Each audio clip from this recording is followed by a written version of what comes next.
You are Locked On Texas Tech, your daily podcast on the Texas Tech Red Raiders. Part of the Locked On Podcast Network, your team every day.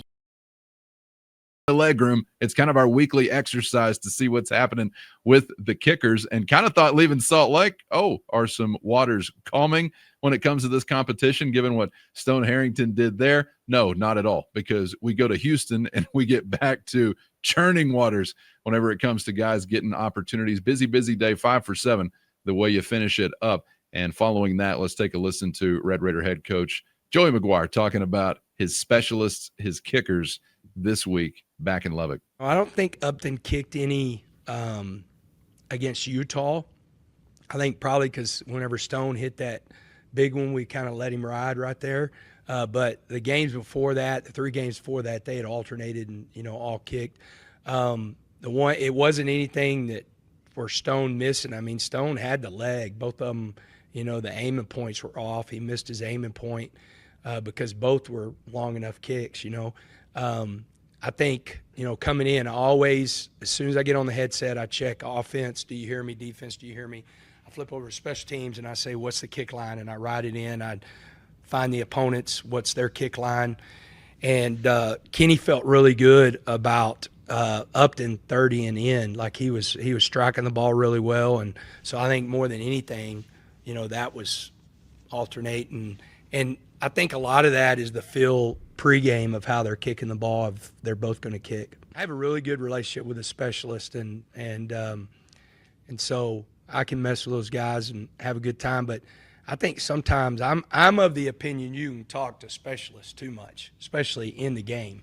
I know some coaches go over there and say whatever. I mean, the stuff I say to the specialist during the game, it's probably not appropriate to be talking about in here to just make them laugh, something like that. Those guys, they're a little bit different breed. It's, the one thing when we recruit specialists, I always tell their parents, there's nobody that's going to love your son more than me from the standpoint of his position, because unless it's the last play of a game, whenever it's a quarterback or something like that, there's nobody that's more under pressure than those specialists when they go out there, because they may only go out there one time. Pre-game feel, Chris.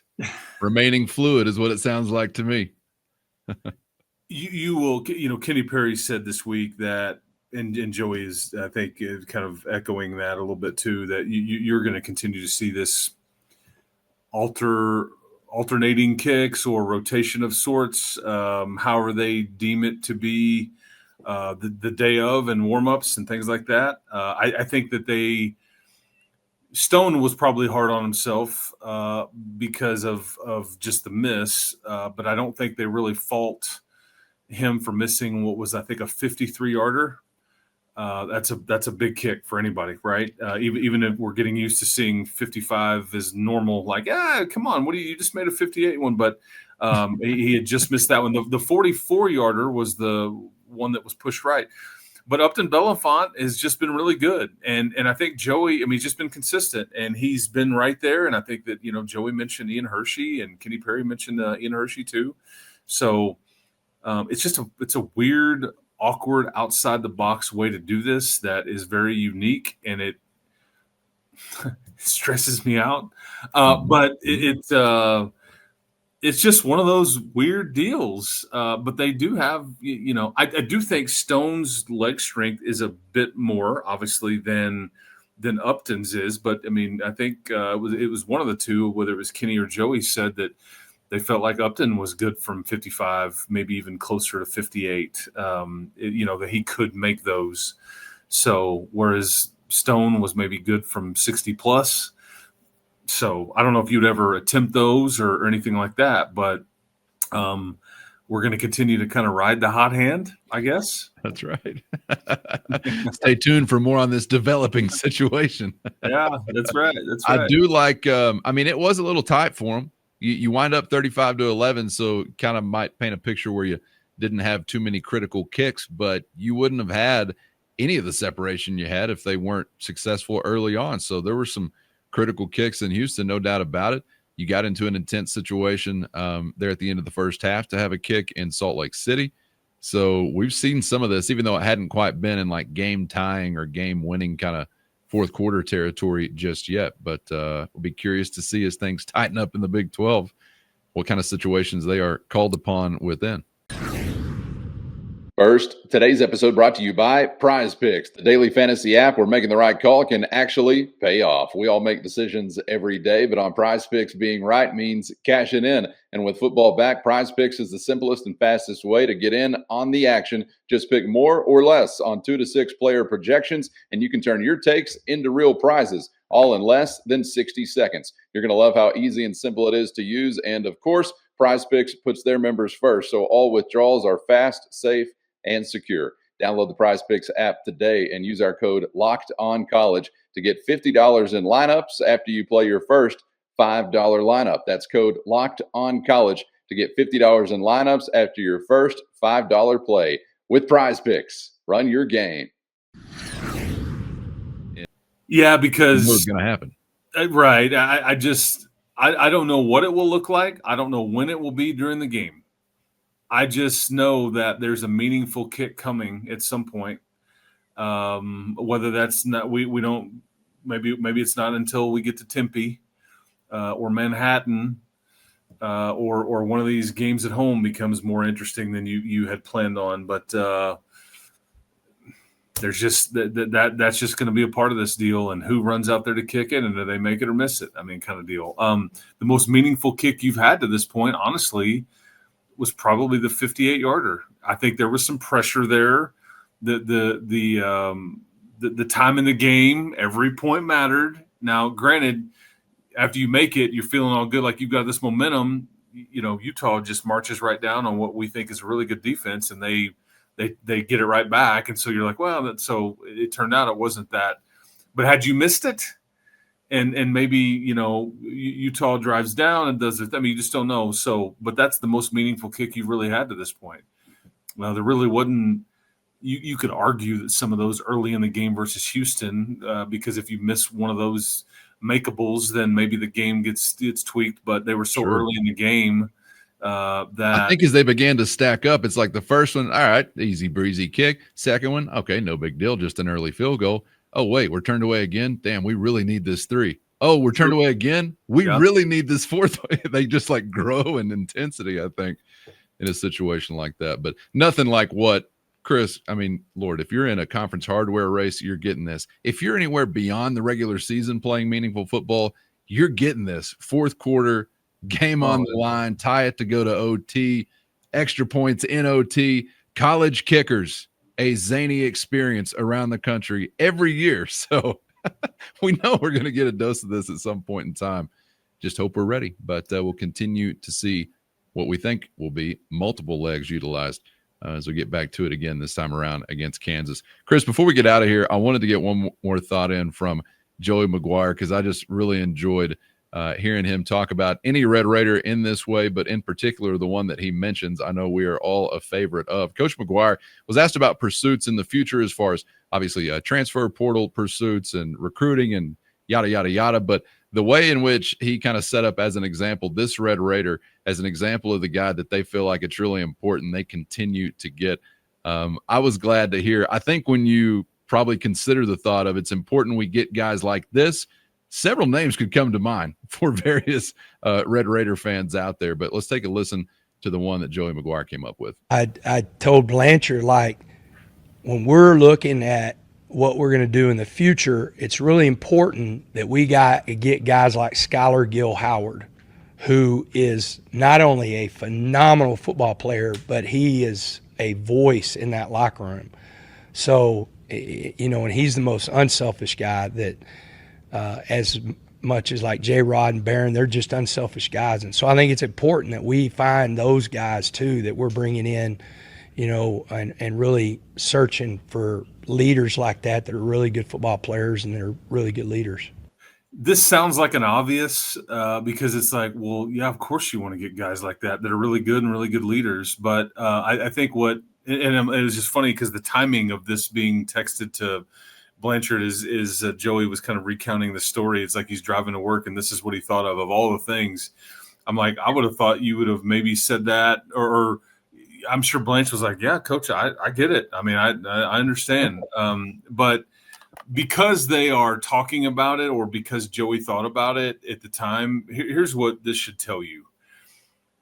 Skylar Howard has been really good, and he's made plays, and he's been there. But I think what we aren't able to see, and what we probably need to appreciate, not just about Joey and Blanche, but about like a guy like Skylar Howard, is how all of this has worked pretty clean in putting all these pieces together, getting everybody to care for each other, getting everybody to play really hard together, and all the things. And it takes a lot to mesh this all together, because how many examples are there in the last 2 to 3 years, big time recruiting classes, big time portal classes, whatever, and it just doesn't jive. It doesn't work. And it appears to be working now. Joey deserves a tremendous amount of credit for making it all work, pushing those buttons, doing the things that they do in the summer, and then even now, different position groups eating together in the middle of the week, and just all the different things that nobody really sees or appreciates. But Skylar Howard, I think, has just earned so much street cred in that locker room that it's like he's the brand. He's the example. Like, he's the, like, go find me more of that. I mean, you can't get him any more of a compliment from Coach McGuire than that right there. You just can't. As far as an outsider coming into your program. And they were very intentional about this. It wasn't just, hey, he's a very productive player, let's bring him in. No, they did look at these things. The analytical stuff, all the vetting is all there, but the character checks, the talking to a variety of different people, and you're not going to bat 1,000. You're just not. But I think they were very intentional, and they had done a lot of legwork ahead of time, trying to prepare themselves for some of these possibilities. And I think that it really is a beautiful thing to see from the outside, and somebody that does kind of see it a bit.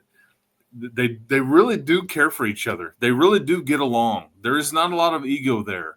But Skylar Howard, and then your returners, I think that it's been pretty impressive. Skylar Howard, of course, aided by a thick six, which is going to make fans of just about anybody. And he almost had another. Should have had another. Yeah, he's like, hey man, that's my loaf of bread. I'm going the other way with it. But then, he's the ball hawk. Yes, he's the ball hawk. But he also had the great quote. Unless I'm mistaken, I'm almost positive it was him. After one of the early games when he's at the press conference in his jersey and pads, something about he loves being a Red Raider so much he didn't want to take his jersey off, which is always going to strike a chord with the natives, no doubt. Your two interior defensive linemen, typically positions that don't show up on the stat sheet a ton, but they play a vital role. If another team can't run the ball on you, they usually have a lot to do with that.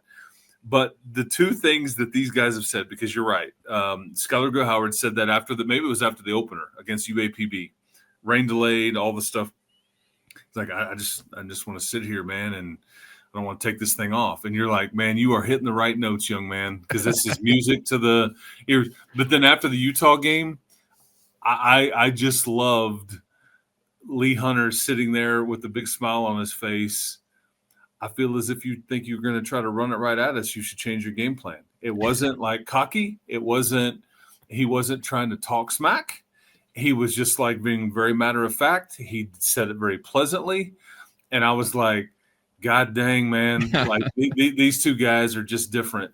So while you're looking for another Skylar Howard, I would like another Lee Hunter as well while we're wishing for stuff. Yeah. Yes, sir. Writing it down on the clipboard on the old shopping list. I think we might even double up and get a pair of each. How about it? Let's dream no little dreams. All right, Chris. Appreciate the time as always, man. Enjoy the conversation. Looking forward to a mailbag to wrap up the week before we are on to a big party from Jones Stadium coming up this weekend for Tech and Kansas homecoming edition. Appreciate the time, man. We'll see you for the next one. Bang, bang. Giddy up. Hope to see everybody coming into town on a Saturday night, man. Weather's been great in Lubbock. It's starting to cool off a little bit. I know there's some players and coaches over there chomping at the bit, ready for a normal home game experience at nighttime. And I hope that Mother Nature cooperates and that PA announcer, he'll have some things to say too. I just know it. Don't jinx me now. I can't take any more booze. It's starting to affect me personally. Yeah, we're hoping it's normally abnormal, wild, weird in all the right ways Saturday night from Jones Stadium for Tech in Kansas. We'll dive into the mailbag coming up on our next edition. So looking forward to that with you all. Thanks for being out there. Get subscribed on YouTube or anywhere you get podcasts so you never miss an episode. Of course, appreciate the everydayers for always riding along, and the Matador Mob. You can hit our show notes and find a link to a free 14-day trial if you're interested in joining that crew. It's your direct line to Chris and myself with one-on-one texts sent straight to your phone. Also, just a sounding board of sorts if you need a void to yell into. It's just between us. It's just between us. No worries. You're in the trust tree. All right. For Chris, I'm Casey. Thanks as always for the time. We hope to see you back for the next round on Locked On Texas Tech.